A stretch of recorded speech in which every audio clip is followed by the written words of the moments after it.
Have you ever wondered why certain images hit you harder than they should?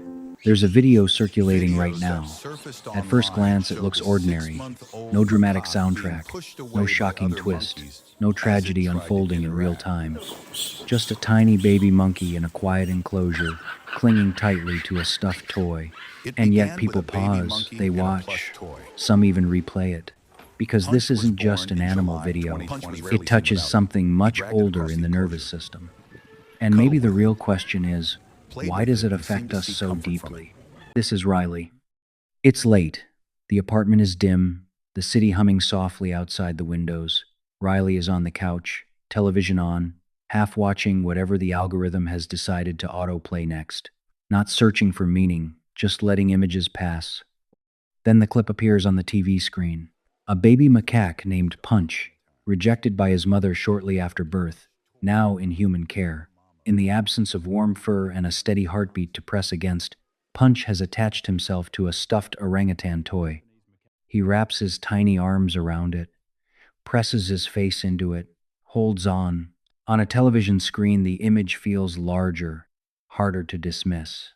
Riley sits up slightly. There's something in the way he grips it, not playful, not performative, urgent, instinctive.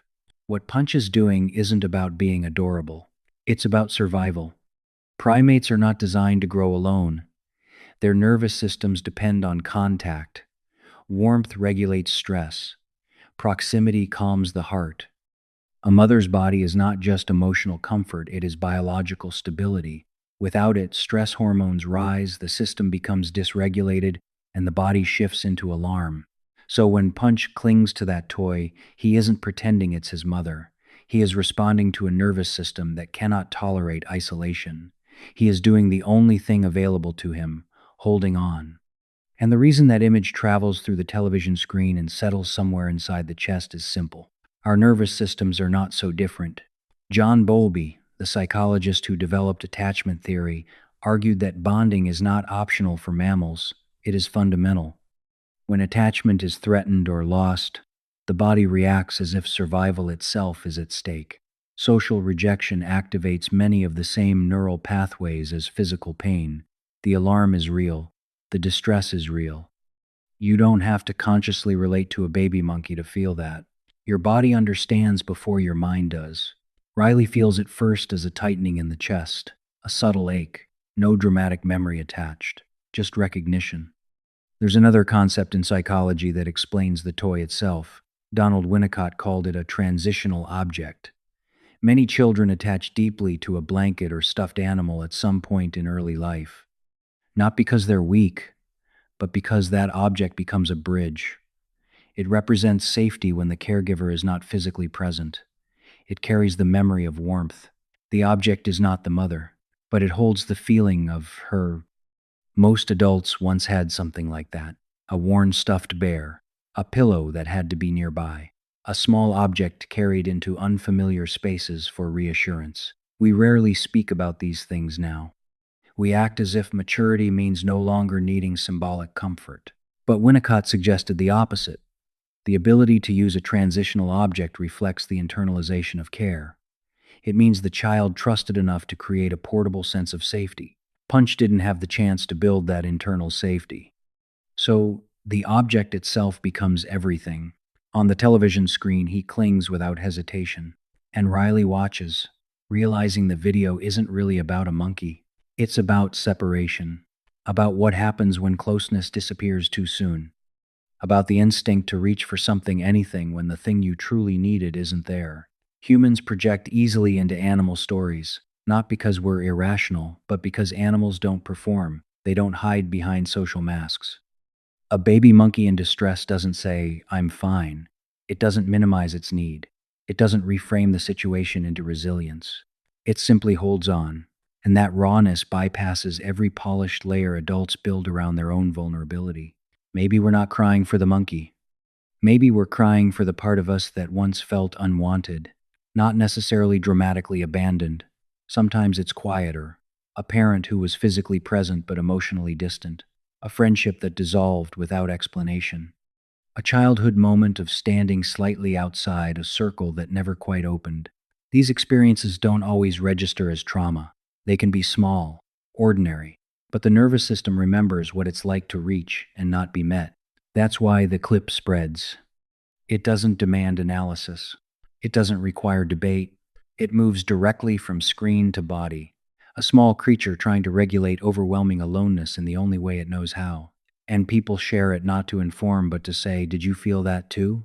That is not shallow virality. That is connection. The television continues playing something else, but Riley doesn't notice at first. The room feels still.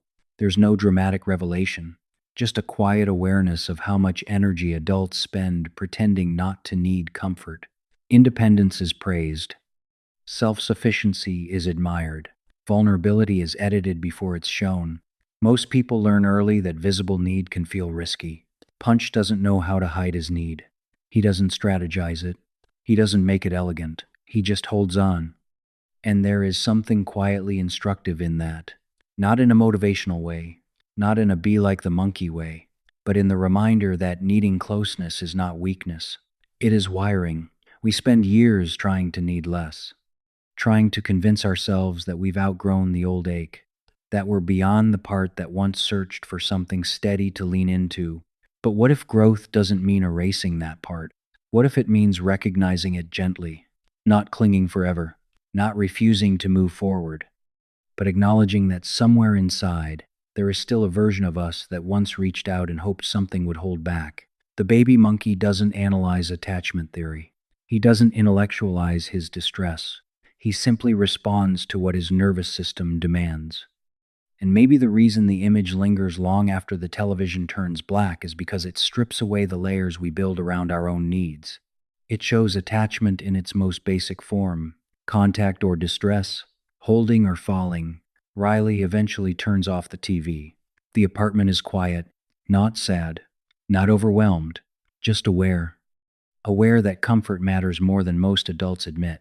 Aware that beneath independence there is still biology. Aware that sometimes the most honest thing a creature can do is reach for warmth without shame. If something in that image stayed with you, maybe that's worth noticing.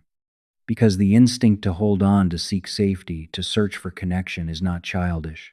It is human. And perhaps the quiet power of that tiny monkey is simply this: he reminds us of who we were before we learned to hide it. And if this kind of reflection resonates with you, if you're someone who finds yourself thinking about what sits beneath the surface of ordinary moments, then stay here. Subscribe, not because you have to, not because of an algorithm, but because we're building a space where we slow down, look closer, and talk about the things people feel but rarely name. If that matters to you, be part of it. And I'll see you in the next one.